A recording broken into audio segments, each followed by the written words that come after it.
when we were in class 12th, and a lot of friends of mine were in some kind of an animated discussion and a huddle, I asked them what's going on, because I naturally was feeling left out because something was afoot and I was not aware. So they said, we are all going to Jaipur. We were studying in Jodhpur at that time. We are appearing for the NDA exam, and I said, how come I don't know about this, and what the hell is NDA? 25% of my time was in training. And that is what I find very interesting, because most of the people out in the city street, they have this comment often that फौज peace time में क्या करती है? आप जब line of control पे हैं या बॉर्डर पे हैं तब तो समझ में आता है, जब आप सिंदूर चल रहा है तब तो समझ में आता है। आप अंबाला कैंट में बैठे हैं या हिसार में बैठे हैं या दिल्ली में पोस्टेड हैं, तो आप उधर क्या कर रहे हैं? आपका लाइफ तो बहुत अच्छा है। And I thank those friends of yours who initially maybe gave you that side that India is something and the country got a soldier like you. Still remember the first time when I faced live fire. The drill when you face live fire is dash, down, crawl, and then fire. So first protect yourself, get moving so that nobody can pin you with his fire. And so I did the same thing. And then I suddenly realized that nobody else was doing that around me. So my buddy was there with me. I said, what are you doing? Why are you putting your head up? You will be targeted by the guy who is trying to fire at us. So he was an Assam regiment boy, and he told me very, very point blank, without even looking at me, "Saab, dekhega nahi to fire kidhar mein karega?" There was a thread attached to the end of the tail, and there was a scroll kind of a thing, this big. When I opened it, it was like a grocery list kind of a piece of paper. So the senior JSU had made his crisp remarks there that Tagda Raho Saab. Tagda Raho is the salutation in Assam regiment. He said, Tagda Raho Saab, जो लोमड़ी मेरा मुर्गी को खाया था उसको हमने खा लिया है। सबूत के तौर पे उसका टेल आपके लिए छोड़ा है। I visited one place where there was a military camp near north of Bengal, near Sikkim actually, and I saw a big kind of stone, and on the stone it was like engraved that the more we sweat during the training, the less we bleed during the war. It was the month of December 2011, and we got intimation that a tribe comprising of a column worth about 15,000 people was marching in a particular direction, and they were on a war path, and they had vowed to eliminate every person of the opposition tribe. And we realized that if we do not intervene, it would be catastrophic, and a lot of lives were about to be lost. So a small detachment was dropped in their path, and they tried to stop them, which failed. It actually failed. In fact, they got surrounded, and we had to extricate them with helicopter effort and whatnot. Thereafter, we took a decision to send my light tanks, the BMPs, to intercept and physically stop these people. Have you dealt with any personal losses during your time in the front line? And if yes, then how do you deal with it and still keep the men motivated? If you want a job, go elsewhere. If you want employment, don't join the army. Don't join the armed forces. Because armed forces are not a job. They are not an employment. You are a tool for serving a higher purpose. Hello everybody, this is Sudeep here. Welcome back to my channel once again. In today's podcast, I talked to Lieutenant Colonel Mayur Ambastka. Today's podcast was about stories from the front line. But before the start of the podcast, I had absolutely no idea as to what kind of story I will get to hear from the Lieutenant Colonel. But as he was narrating the stories during the podcast, some gave me goosebumps, Some brought tears to my eyes, and some told me what does resilience and patriotism mean for the men serving on the front line. It was an intense and power-packed podcast. I hope you like, enjoy, and watch this podcast till the end. But before we get started, I just have one request for you. Please do like, share, and subscribe to this channel so that I get the motivation to keep bringing on such podcasts for you. So having said that, let's get started and enjoy the show.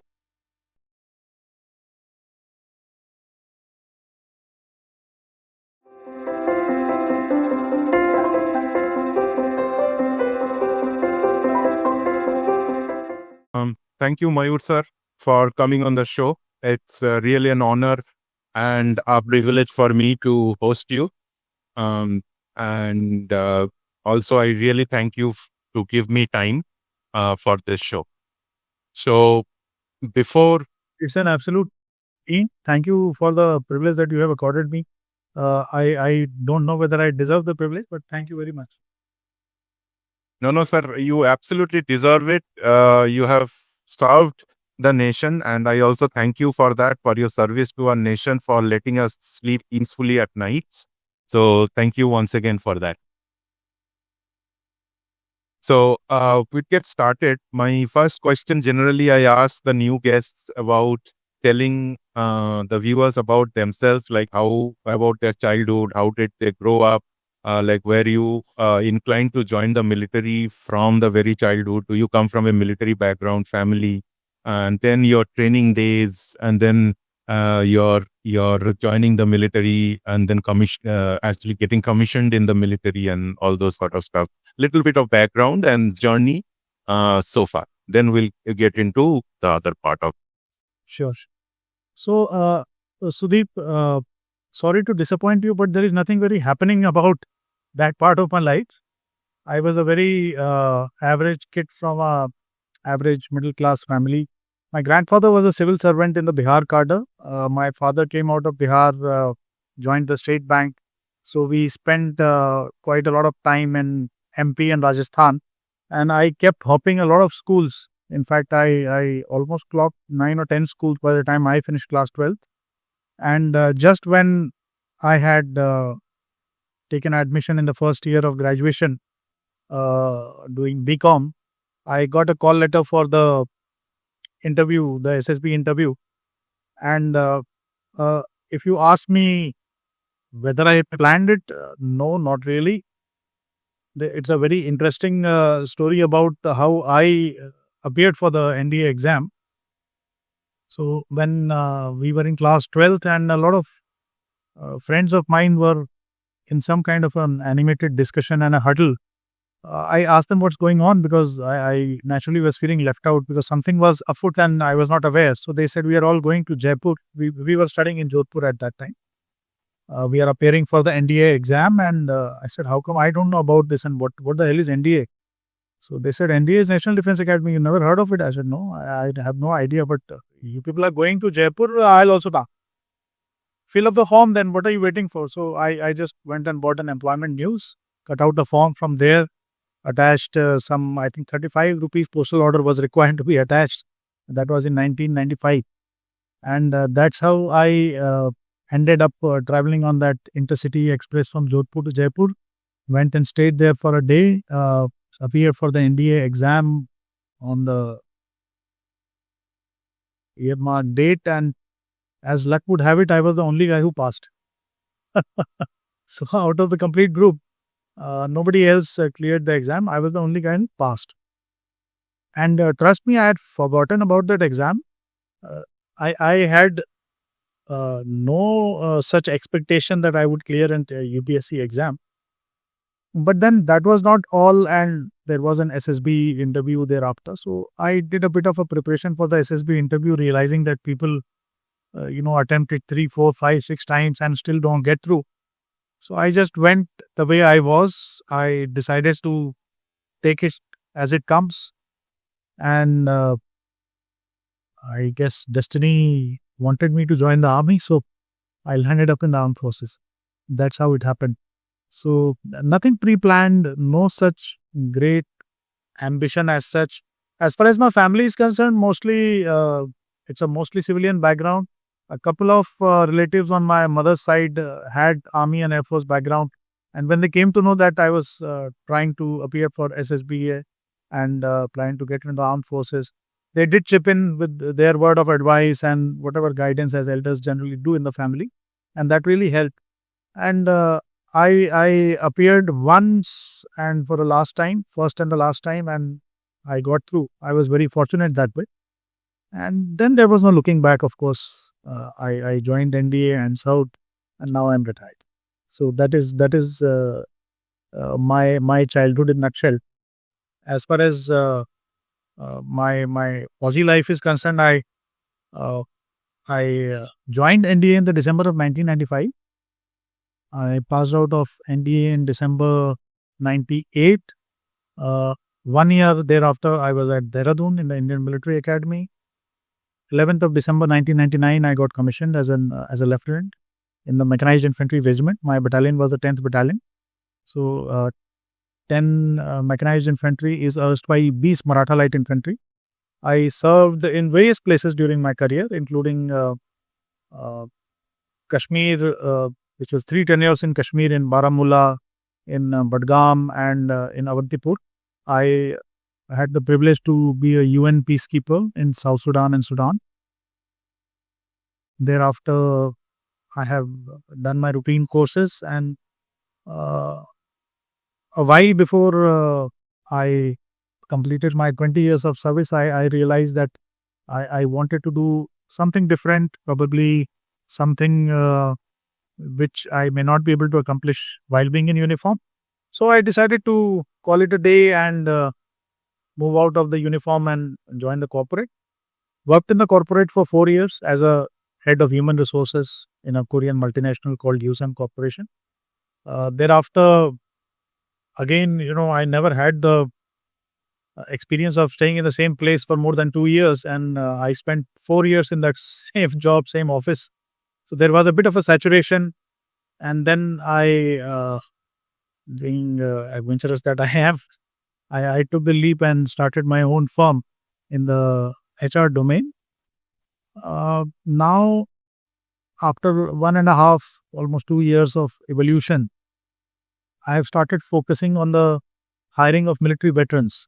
So have become the aggregator in case an employer would like to hire military veterans to add to their human resource pool, and I facilitate that. It gives me a lot of satisfaction, and it's a very enjoyable work, I would say. So I'm still on an adventure trip. That's what it is. So that's my intro. Thank you so much for that. And I thank those friends of yours who initially maybe gave you that sight that India is something and the country got a soldier like you. So I thank them and also you.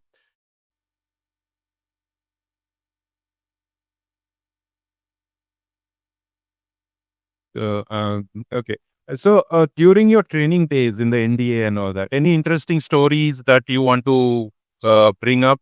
So interesting story. So as luck would have it, see, I told you I am from a totally civilian background. I had no clue as to what NDA was all about.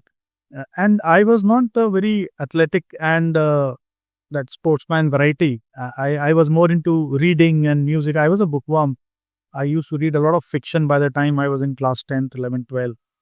And the SSB interview itself was a great experience because it went on for 4 5 days. And I still remember a very funny incident during my SSB. There are 3 people who evaluate you. So one of them is a group task officer.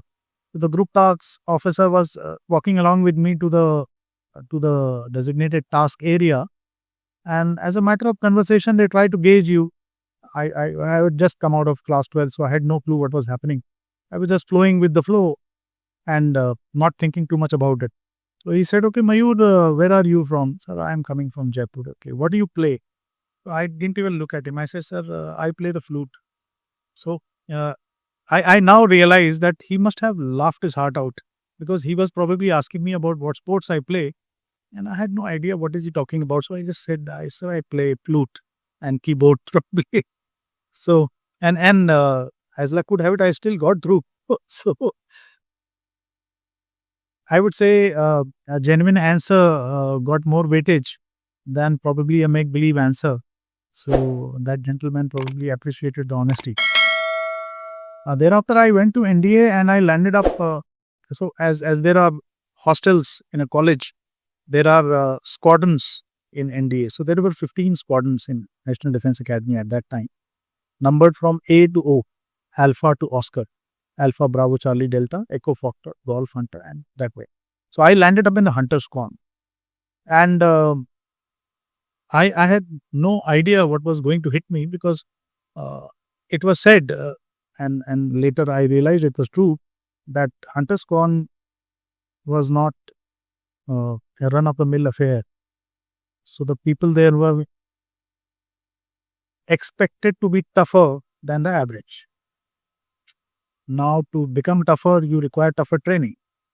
And the culture, because every squadron has a culture, every organization has a fiber. And Hunter's Con, the fiber was, there was zero emphasis on studies and 110% emphasis on physical training and sports. You could do whatever, but you had to be good at running, playing, boxing, etc., etc. And studies, nobody cared. I mean, you were lauded if you failed in an exam. So that was, and the training was tough. Life was tough in the Hunter's Con. But today, I, in retrospect, realize that while the seniors were a bit harsh at that time, and while the life was a bit tough, it really molded my mind. For me, it was a transformative experience, especially because I was coming from a totally civilian background with zero understanding of these things. It was a first of its kind experience for me. It was a transformative experience. It turned my life 90 degrees and it changed me as a person for life. It instilled certain values.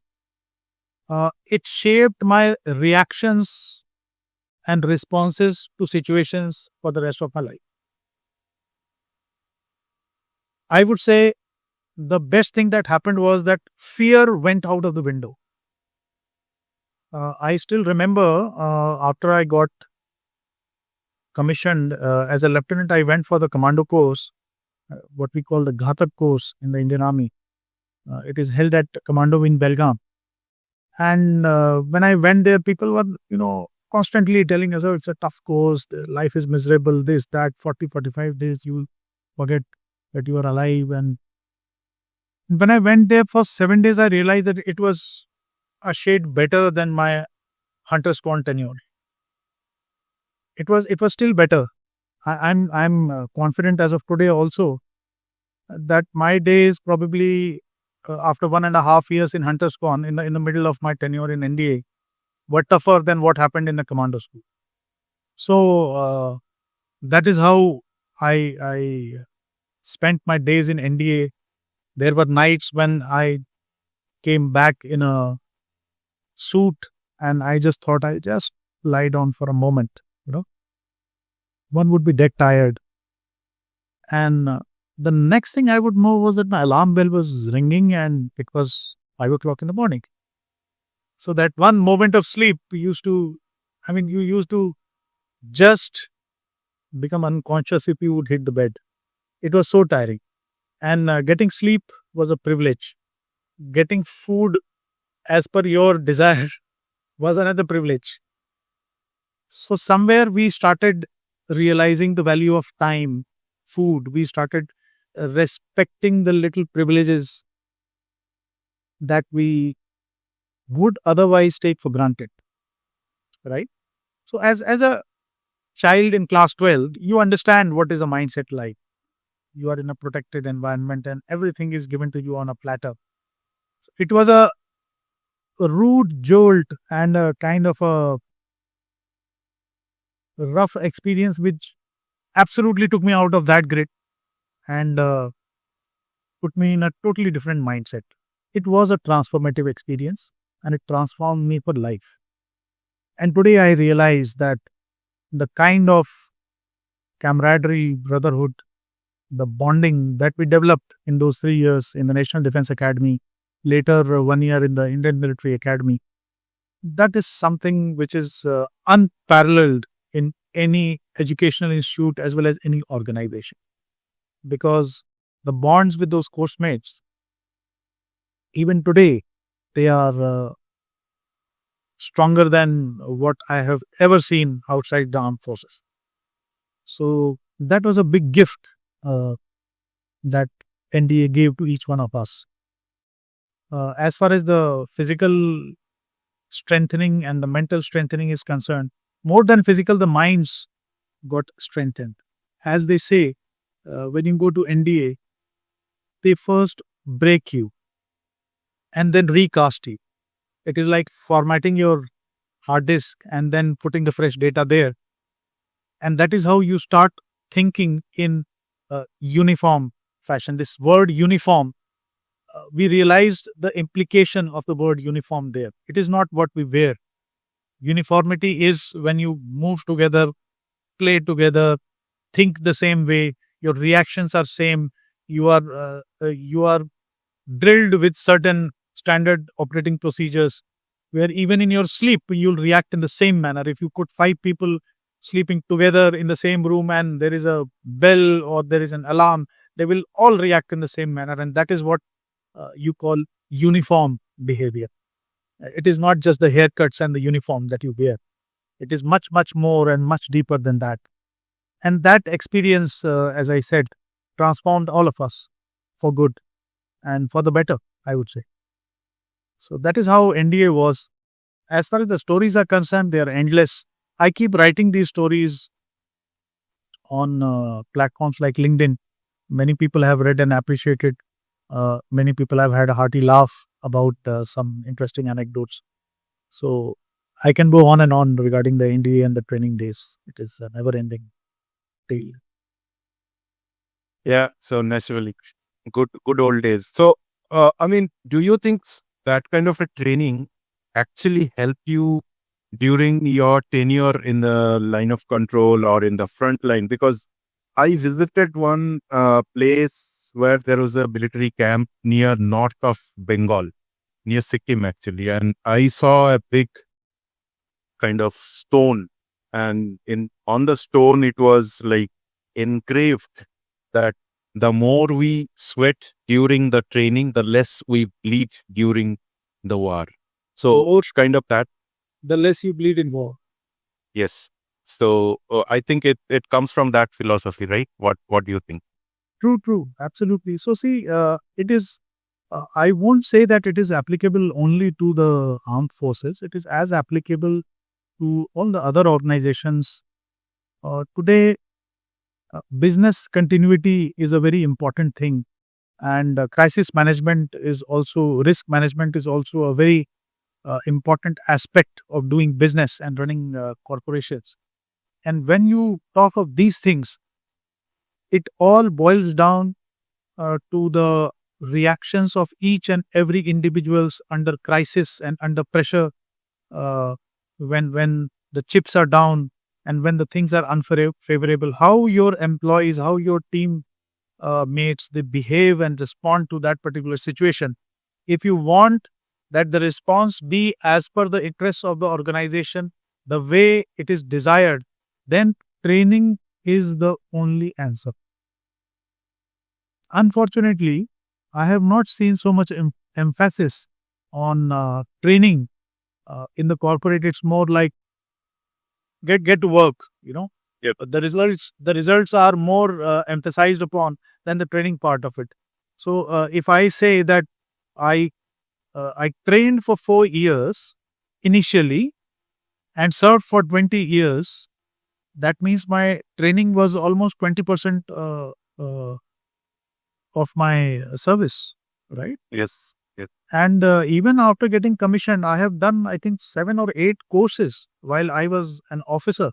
So you add a couple of years to that. So 6 years out of 24, that is good about 25% of my time was in training. And that is what I find very interesting, because most of the people out in the civil street, they have this comment often that फौज peace time में क्या करती है? आपका आप जब line of control पे हैं या बॉर्डर पे हैं तब तो समझ में आता है, जब आप सिंदूर चल रहा है तब तो समझ में आता है। आप अम्बाला कैंप में बैठे हैं या हिसार में बैठे हैं या दिल्ली में पोस्टेड हैं, तो आप उधर क्या कर रहे हैं? आपका लाइफ तो बहुत अच्छा है। That is the time when you train. In fact, those times are worse than being on the line of control. In fact, line of control, my tenure there was fun, actually fun, because we were doing what we are supposed to do. But while in peace location, you are training day in and out. When you go to war, there is something called mobilization of the armed forces. While in a peace station, you again and again practice mobilization. Every man, down to the last and the youngest soldier, has to be taught that when the balloon goes up, you will do A, B, C, D, E in this time frame and this sequence. So you don't think at that time, just follow this sequence and do these tasks. And that way, 1,000, 5,000, 10,000 people are making a coordinated and well planned effort to execute that mobilization plan. And that is what we do in peace. So training, definitely, I would say training shapes people, training shapes the performance of organization. And that is the philosophy Indian armed forces have followed from times immemorial. I think since the British times, nothing much has changed there. In fact, it has become even more important in today's times when we are seeing more conflict with our neighbors. It is more important, and I think that is the way it should be. Yeah, absolutely. So, sir, moving on. You have served in Kashmir. Tell our viewers one incident which is life changing, which was life changing for you. I mean, maybe on the front line, maybe some terrorist encounter, something to do with your battalion or something. Incidents, I would say that, see, one part was training. And when you go to the actual operations, you have to utilize that training, and you realize that none of the standard procedures are working, because every situation comes up in a different manner, and you have to improvise, innovate, and keep thinking on your feet, right? So I first went to Kashmir, to Baramulla on posting. Then I got posted to Rashtriya Rifles immediately thereafter, and that was a very active tenure where I kept moving 6 months here, 8 months there, 8 months on the line of control in Kutwara. Every day was an experience. I won't say that any day is exceptional, or every day was an experience. I still remember the first time when I faced live fire. The drill when you face live fire is dash, down, crawl, and then fire. So first protect yourself, get moving so that nobody can pin you with his fire. And so I did the same thing. And then I suddenly realized that nobody else was doing that around me. So my buddy was there with me. I said, "What are you doing? Why are you, putting your head up? You will be targeted by the guy who is trying to fire at us." So he was an Assam regiment boy, and he told me very, very point blank, without even looking at me, "Saab, dekhega nahi to fire kidhar mein karega?" It realized. But, that is how I learned from my buddy. He was probably the same service that I had, but he had been there for longer, and he had more experience than I had in counterinsurgency operations. And then I realized, oh, he's absolutely right. We better start looking for the guy who fired at us. And that is how every day was a learning. I went on the line of control, and there the routine was totally different, because we would be up at nights, and we would be observing all the area around us, because it was a counter infiltration task there. We had to make sure that nobody infiltrates. So the body clock changed, and one had to sleep in the daytime and be awake at night. And that is how I spent 6 months like that. It was, sometimes we were snowed in, and we were happy to be snowed in, because we realized that if we can't move, nobody else can also move. So where people would complain that, oh my God, so much of snow, so much of cold. We were quite happy that, okay, so much of snow, now the militants cannot infiltrate. So we were very happy about it. And uh, interesting incidents, there is no dearth of it. I'll tell you one funny incident what happened. So I used to go walking along the frontage of my company on the fence along the line of control every day. So we were like this. So I was on top of the hill feature, and half my company was this side and half on this slope. So every day, me and my senior JCO would walk down one of the slopes and talk to each and every boy there as to what's going on and how's life, just to keep in touch with what's happening. So last post of mine, people were all looking at something. They were like restless and searching for something. So I asked them, but what happened? What are you searching for? Nobody would say anything. They were very hesitant. And I caught the youngest guy. I said, क्या हो गया है बताओ? The सब वो हमको कल quartermaster is the one who gives the rations, right? The logistics guy. Okay, that Havildar had given them live chicken, and they had kept it in a cage, and it was missing. So I decided to pull their leg. I said, तुमने Assam regiment का नाम डुबा दिया आज दिन में भी कोई. They got very taken aback. I said, तुम अपने आप को इतना बड़ा शिकारी बोलता है, वो कोई लोमड़ी आके तुम्हारा चिकन का शिकार करके ले गया. I just made that face. ओहो, पूरा regiment का मार्क करवा दिया. क्या साहब करके then I walked away. I was just having fun. So thereafter, after 6-7 days, I went on leave for a fortnight. When I came back at the base camp, I met my relief who was on his way back now.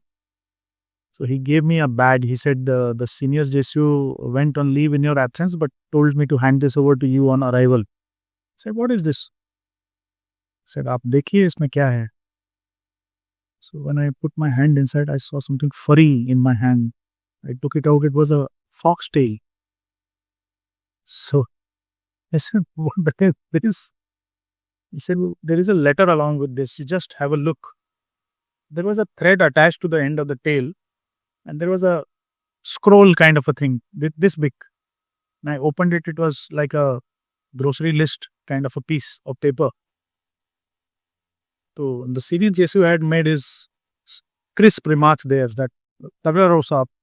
Tagda Rao is the salutation in Assam regiment. He said, Tagda Rao Saab, जो लोमड़ी मेरा मुर्गी को खाया था, उसको हमने खा लिया है. सबूत के तौर पे उसका टेल आपके लिए छोड़ा है. तगड़ा रहो साहब, छुट्टी आने के बाद मिलता हूं. आपको senior Jeet. Oh my God, I had a hearty laugh. I said, what is this? He said, I believe you poked them in the wrong place. You told them that, they had spoiled the name of the regiment. They have taken it very seriously. And they have eaten half the fox in that area as a battle with the foxes.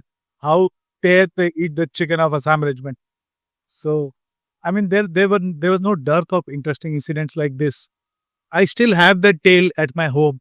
I have encased it in a transparent case, and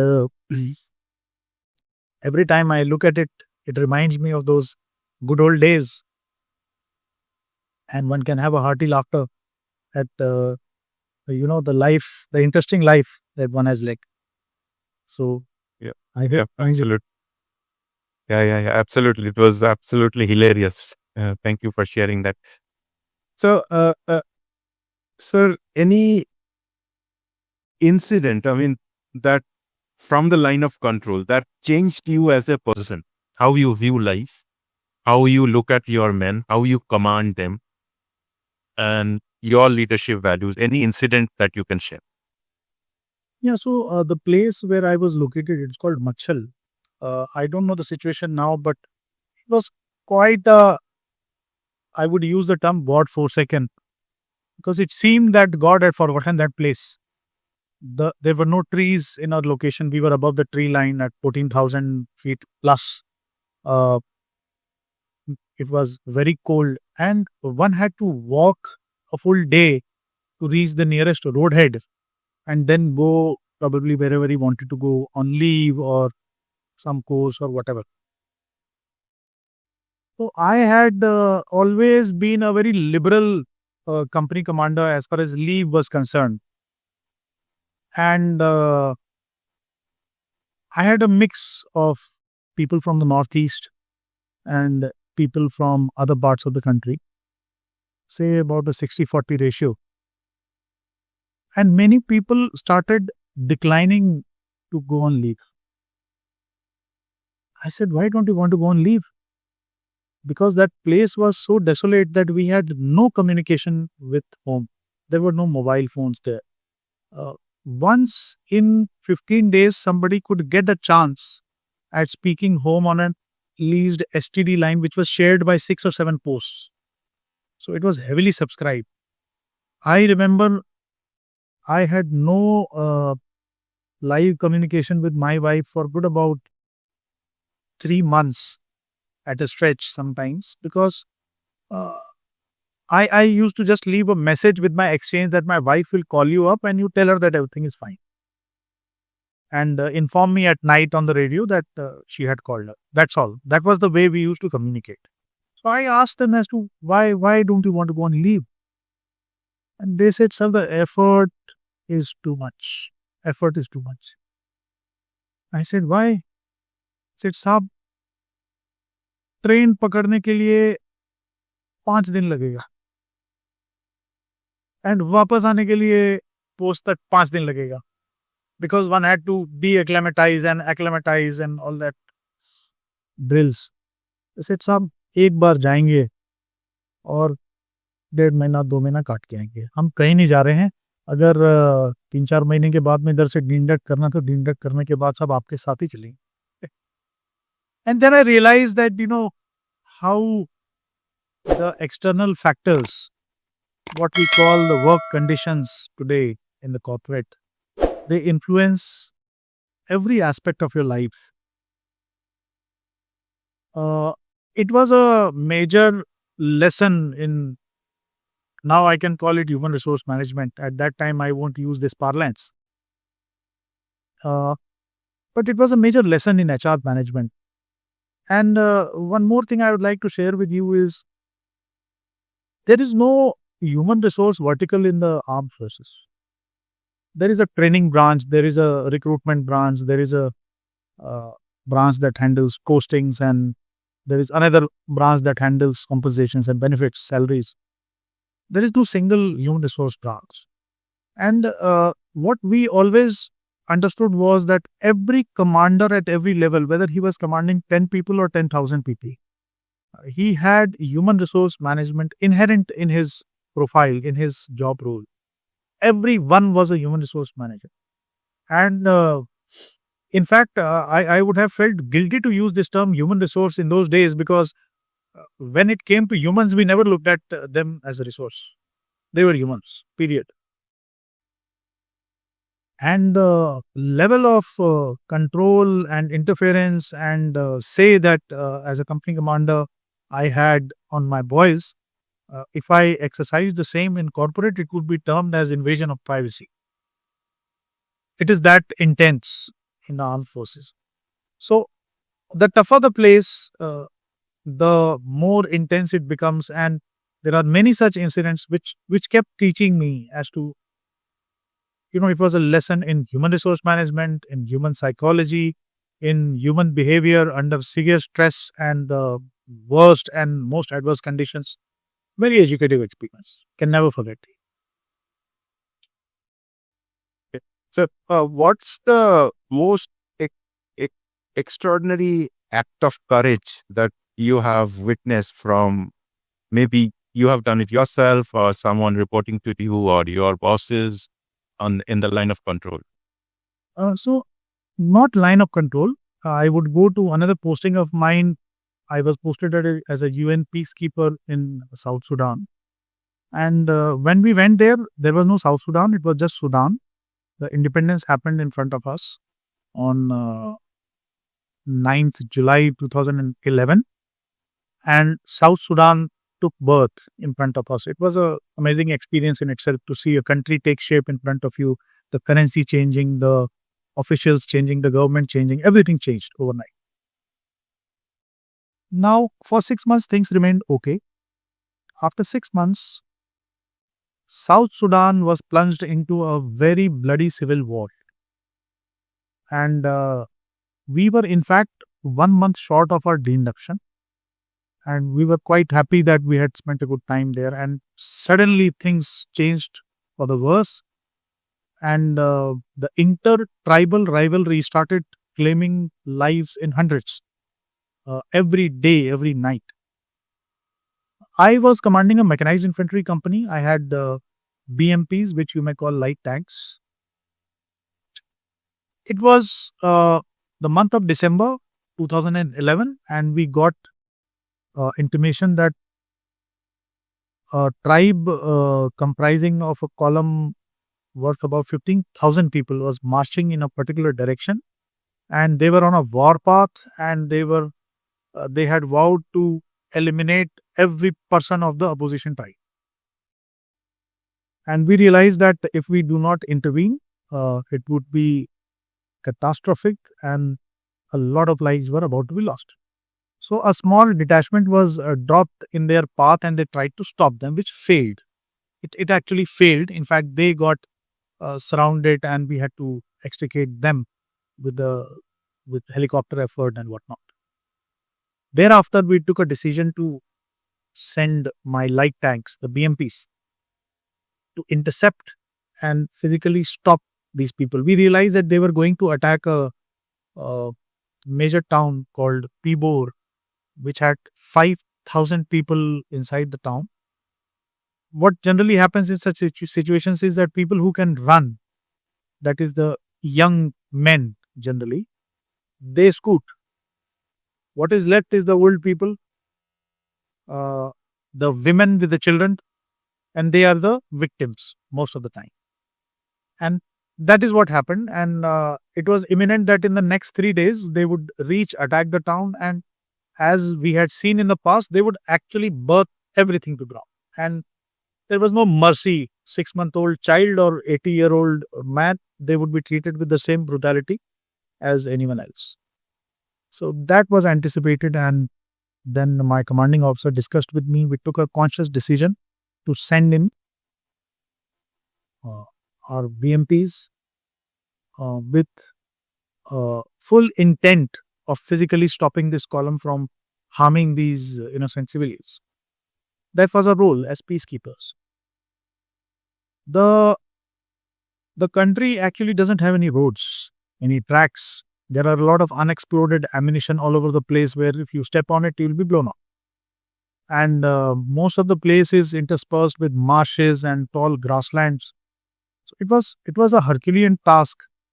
And I had a discussion with my immediate subordinate, who was a major at that time, Major Santosh, a very professional and competent officer. And I laid the facts bare in front of him. I was in a different location. He was closer to that place. I said, see, it is about 250-300 kilometers. And if you do not reach there by tomorrow, these 5,000 people are going to die. So he said, sir, there is no track, there is no road, and there is no route for us. I said, yes, that is obvious, but we have to try our best. Let's give it a try. If we can make it to that place, we may be able to save some lives.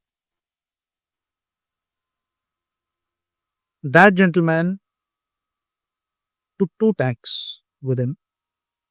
There were 10 people, one observer from New Zealand also, one junior commissioned officer, and a crew of 10 people. And in the next 24 hours, he hit marshes, waded through marshes, went through tall grass, kept bypassing the obstacles. The 250-kilometer route turned into 350 kilometers. He reached just in time to save the day. Thereafter, these 15,000-17,000 people surrounded the town. The only thing that deterred them from attacking the town physically was these tanks. Because we made it very visibly clear to them that if they violated the periphery of the village, they will be shocked. I still wonder uh, if the will and the motivation was not there, what would be the result? Because it is easier said than done most of the time, right? So, fortunately for me, our intent as Indians is always noble. It is in our DNA. So when I explained to the officer and the boys that if we do not reach 5,000 lives may be lost, they decided to take it upon themselves to do it by book of group, and they did. And that I always remember as an example of where there is a will, there is a way.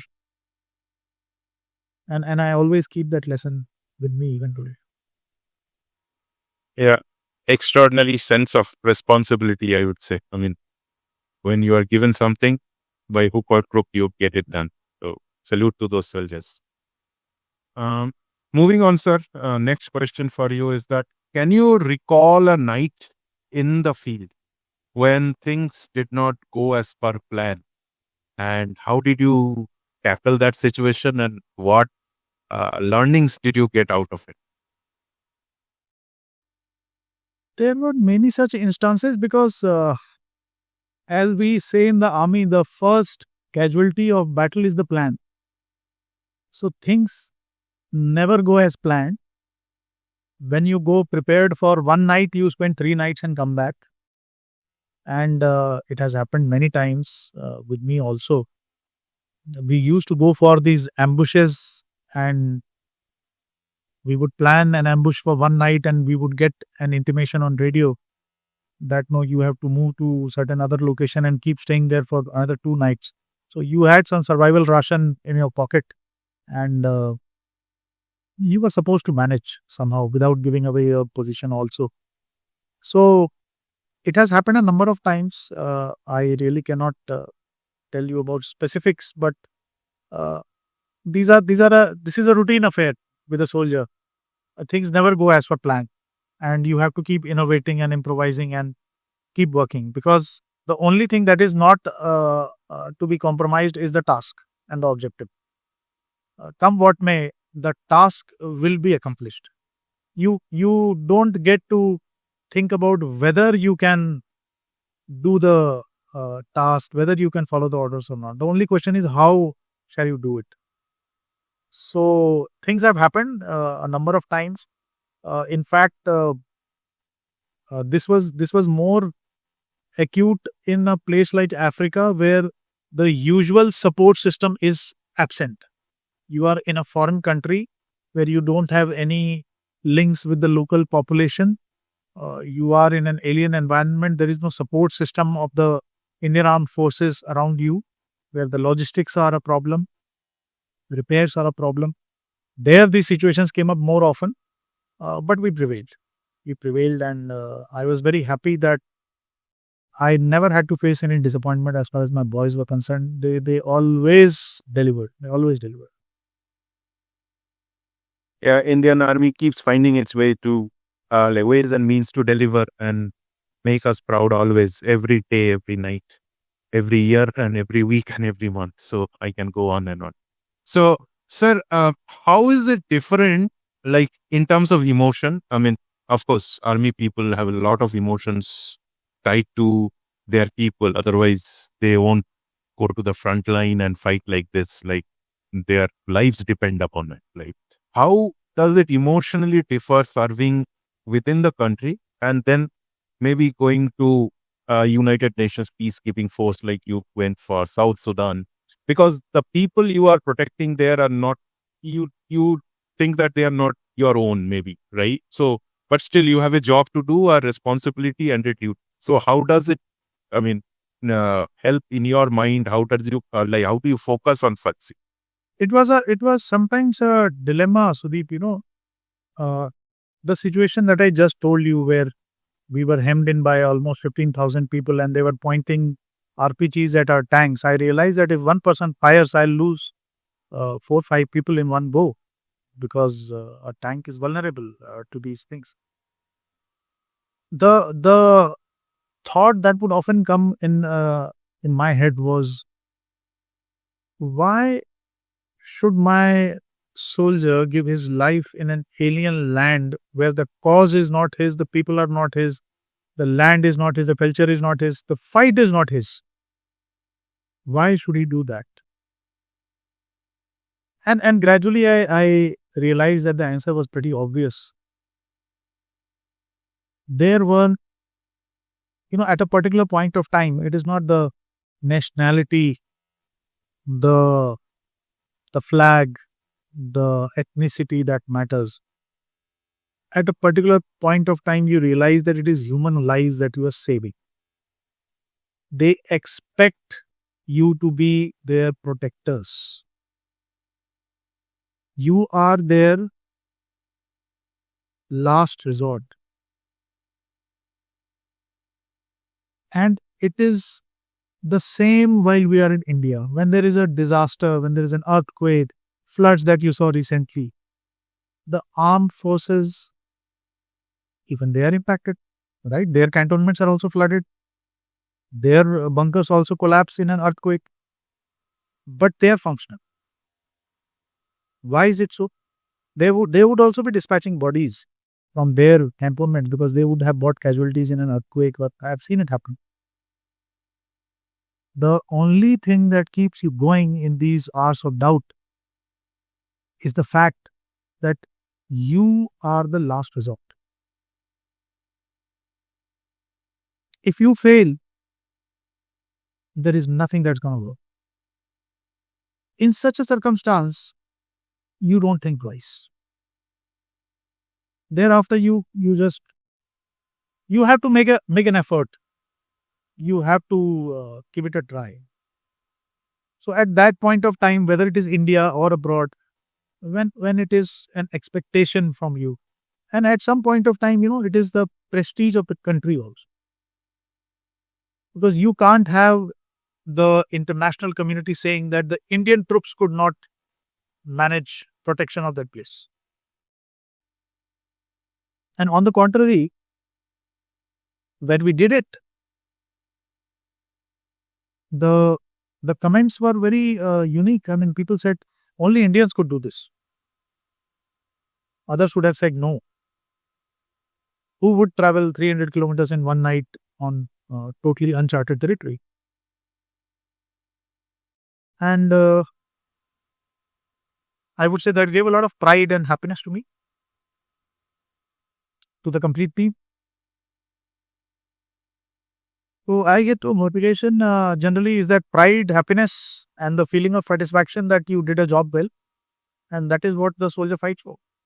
Whether it is India or abroad, there is no difference. Yeah, absolutely. That is the very thing that we also feel very proud of the Indian Army, and it is one of the best in the world. That's why. Okay. So thank you for sharing that. So I wanted to ask you another question. During your tenure in the counter insurgency period in Kashmir, you have handled a lot of deployments, most probably, right? So what was one of your toughest decisions that you had to take under pressure? And and then what was the outcome of that decision? Was it positive, negative, or it gave you a lesson in life? Counterinsurgency has tough decisions only. There are no easy decisions there.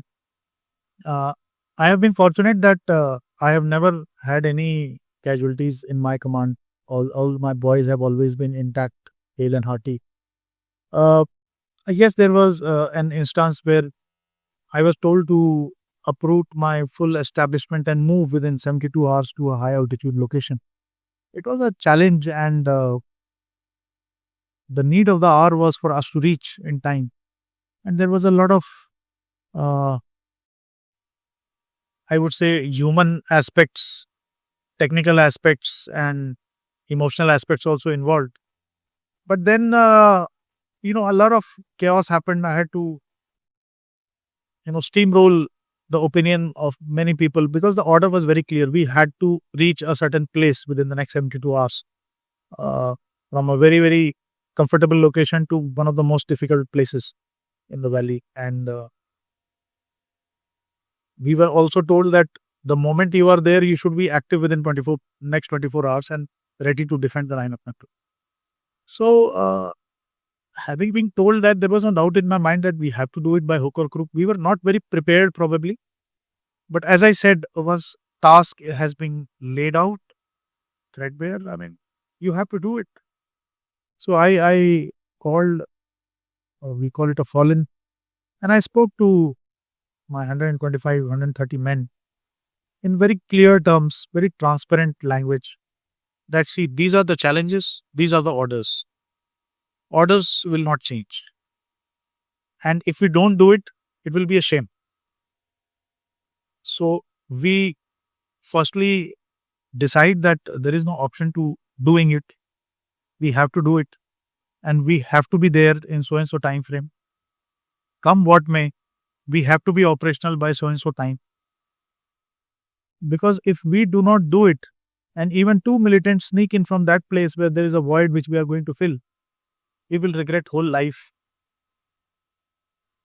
that because of our incompetence, this happened. And trust me, people played up. There were problems, there were issues, but the spirit was very clear that we will do it.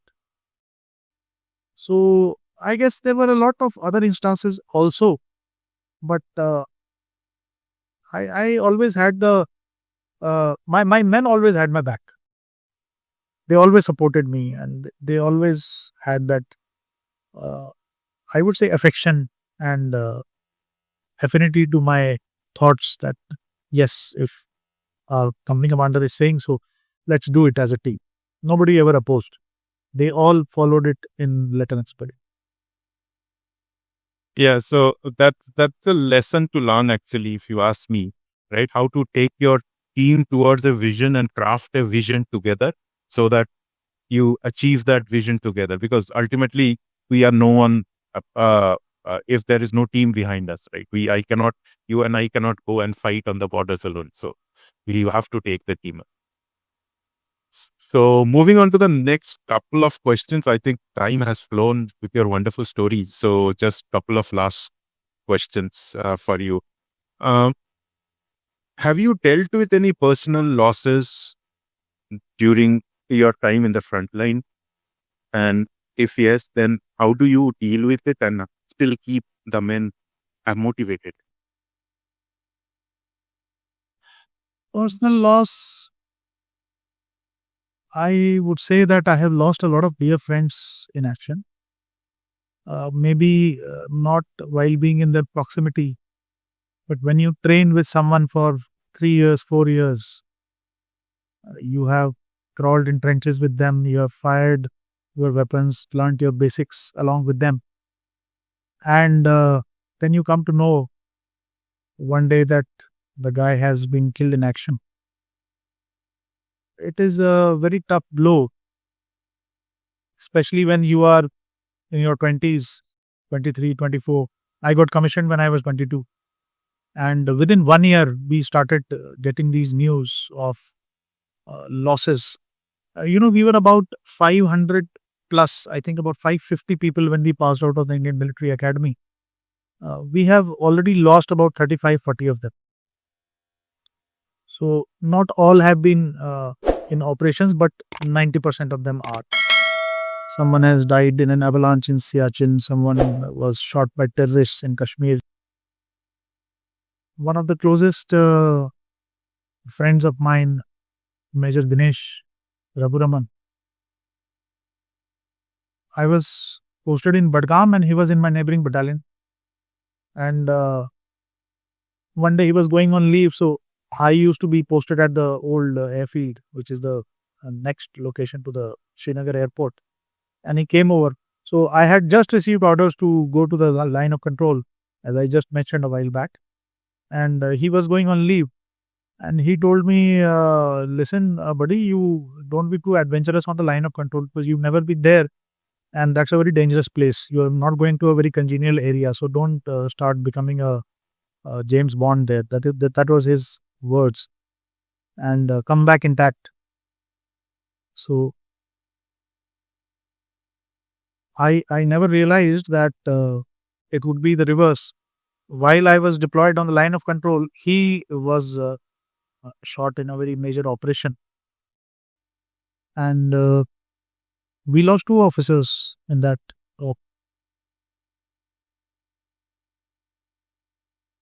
In fact, yesterday was the day, 2nd of October 2007. He expired in operations. And one, I wonder whether I ever overcame that. I will not say that I did. There is no hiding that because he and me are from the same squadron. We entered the NDA at the same time. We suffered the initial hiccups and we probably cried together and made each other stronger by helping each other. That is how we became officers. And these kind of losses kept happening at very regular intervals, as recently as probably 2015-16. And I don't know whether one recovers from these things, but yes, because of your training and the mindset that has been imparted to you, you realize that this is something that could have happened to me, and life has to go on, the work has to go on, the operations will go on, and the task at hand will not wait for you to mourn. So in the armed forces, we don't mourn those who have made the supreme sacrifice. We celebrate them, and also we try to justify their sacrifice by probably working hard. So that's the culture. Yeah, absolutely. Losses have been many. Answer to your question is losses have been many, but I don't know whether I took it in my stride. But then, yes, I just kept on working, and one can not really forget. But yes, one has to go on. Yeah, some losses actually make a scar throughout your life, and the scar remains there. So probably that is Now, at the Suti, every life lost in the operations, whether I know the person myself, whether I have served with him, it is a personal loss because our courses are a very small organization. We are just about 20 lakhs serving soldiers in a country of 140 crores. And you generally have a link going to each and every person in the army. Army is just about 11 lakhs, 10 lakhs. So when it comes to an officer losing his life, there is some of the other connect. He may be from your squadron, he may be from your company in the Indian Military Academy, he may be from your regiment, he may be in the same area where you served, you know the locations. So things are, there is always a personal attachment and it is always a personal loss. Yeah, it's a personal loss for all of us, all the countrymen as well. So, sir, time has just flown. I have one last question for you before we go into your initiative that you are running these days. So, the last question is that the young men of today's, the Gen Zs or whoever, right, who are willing to go into the military and someday might be willing to serve on the front lines, on the line of control, what advice would you give them? Not a very great advice from my side. Only a word of caution I'll give them. If you want a job, go elsewhere. If you want employment, don't join the army. Don't join the armed forces. Because armed forces are not a job, they're not an employment. You are a tool for serving a higher purpose. If you are mentally ready to do that, instead of measuring the risk versus returns, then only you should join the Indian Army. If you have the passion, if you have the mental makeup to serve in all humility, then you should think of joining. It is not some fun adventure trip. It is serious business. And I don't think there is a profession in this country which has such immediate and far-reaching implications on the nation's fate, nation's destiny as such. So whoever thinks of joining, whoever thinks of attempting the exam and interview, he should be pretty sure what he is getting into. It's not going to be easy. It's not going to be congenial. You are not going to be rich ever. You may be hand to mouth living in sarkari accommodation and whatever. People sometimes highlight a lot of perks and privileges in the armed forces.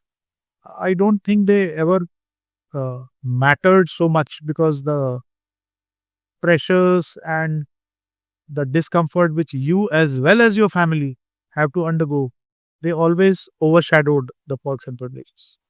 So if a person wants to join, he should take that decision with a lot of thought, dig into a lot of information and advice, because it should be necessarily an informed decision. For an informed decision, you require information. So ask the right people, take their guidance, and then take a call. There is no harm in saying, no, I am not made for armed forces. Maybe you are made for something better. You can serve in a different capacity too. It is not necessary to be in uniform. Everyone is serving. You are serving. Sudeep is serving. I am also serving. I am retired now, but I am trying to do my best to contribute. But being in uniform is definitely a different ball game altogether. So be very conscious of what you are getting into. Only then decide to join. That's my advice. Okay.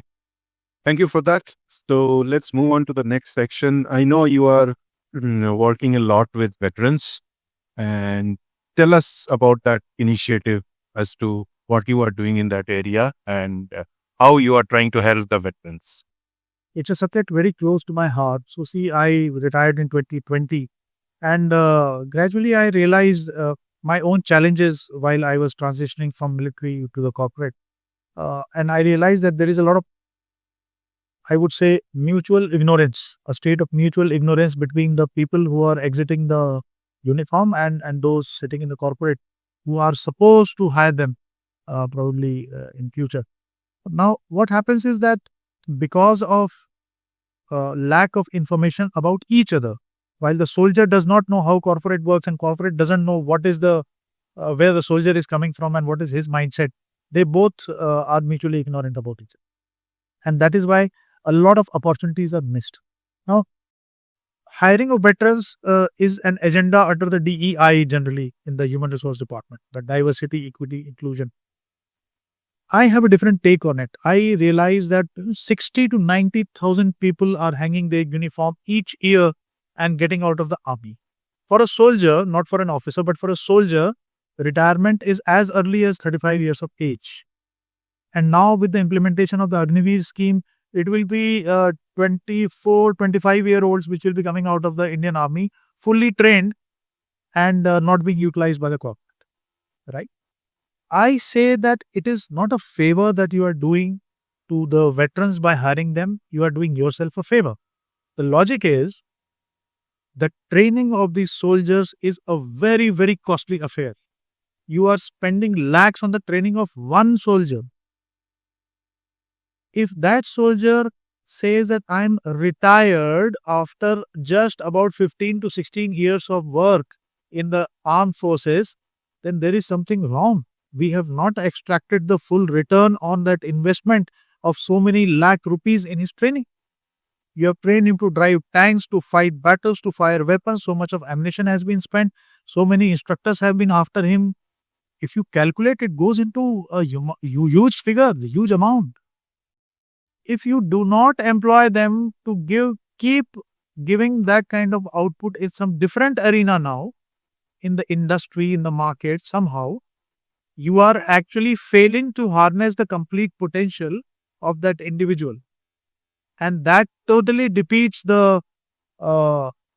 the purpose of training him and preparing him for the uh, corporate life, I guess.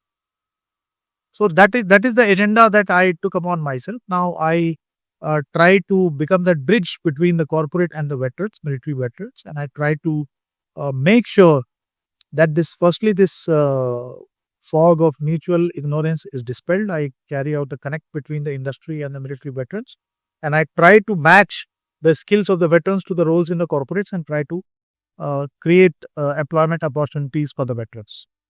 At the same time, I assist the corporate in understanding the veteran ecosystem also. So that is my current role. I am basically doing talent action, but that is the niche that I am following. Okay. So how do you do it? Do you have like campaigns running city-wise, state-wise, where veterans can come in and enroll for things like Internet and WhatsApp and social media, such campaigns, location wise, physical campaigns are actually not required.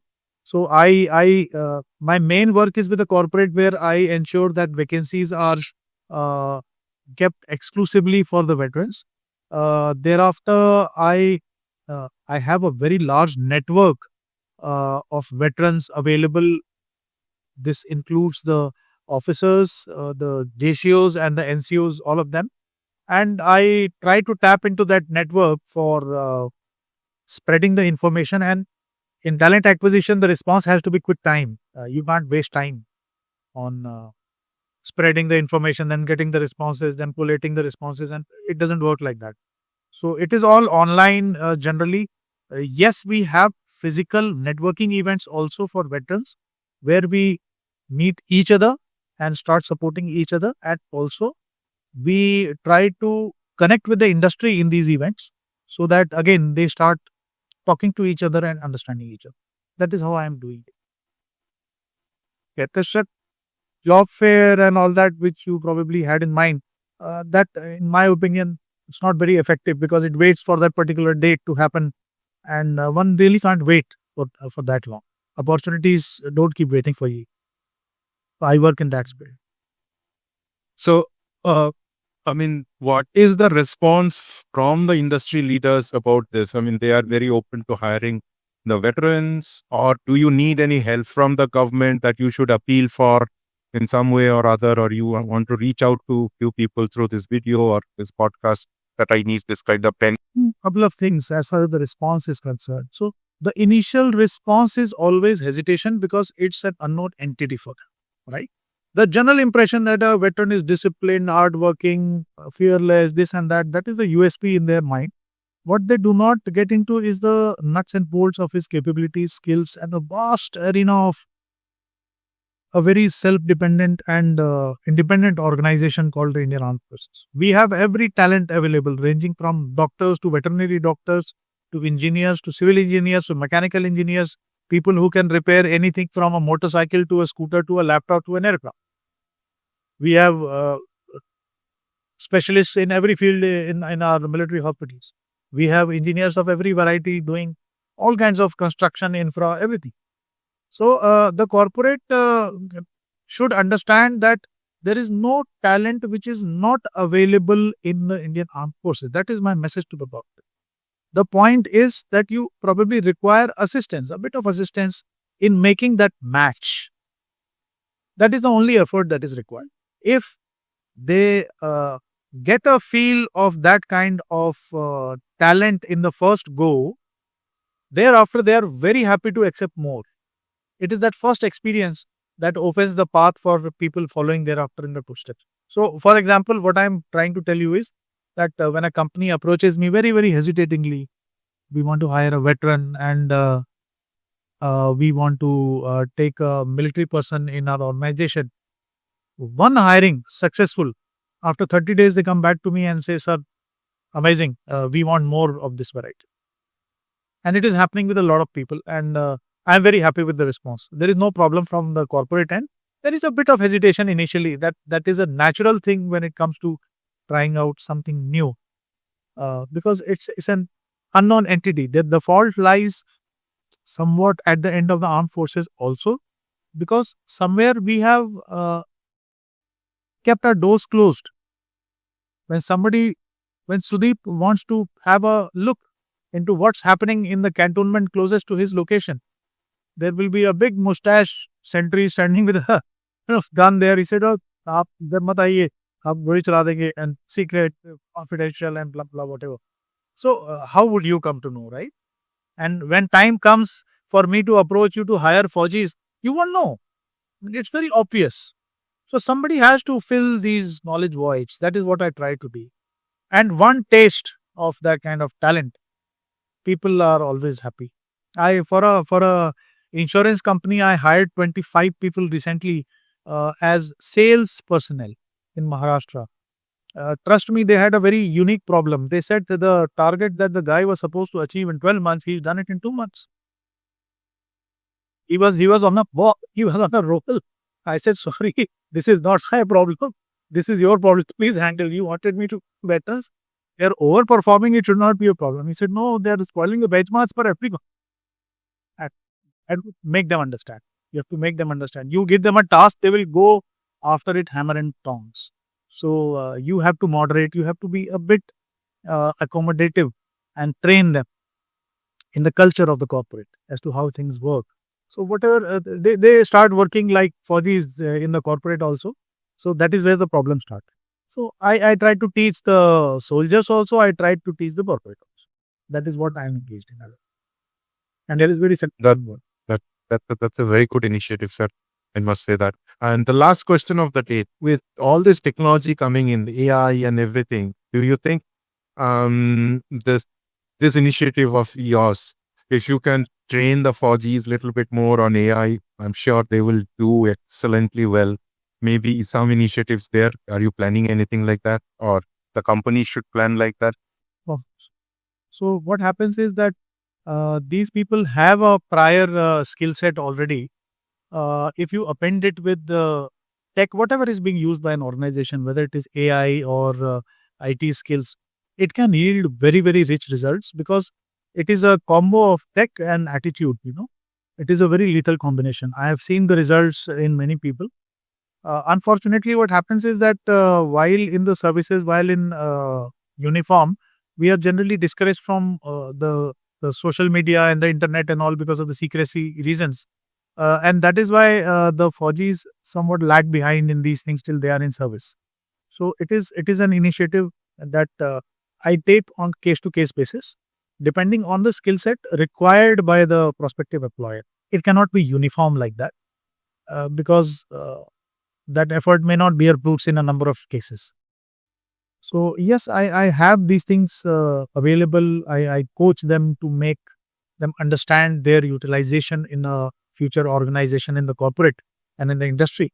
And it works well. So AI, tech, everything is applicable as long as it is utilized in the future and it can be harnessed by a future employer. Right. Yeah, that's good initiative, sir. Thank you for taking that initiative for our veterans. And I wish you all the best. And I hope that this initiative succeeds. Fire all the good. And yeah, absolutely. You have mine and all my viewers' good wishes with you, sir.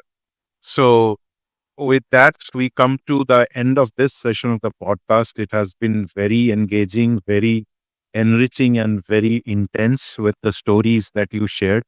Thank you so much for that. It was an honor, privilege for me to have you. And once again, I thank you for your time and for your service to this great nation. Thank you very much for all the support and thanks for according me this honor and privilege to be on your podcast. I'm not a big man and I'm just your average ex-soldier, now happily retired and enjoying life.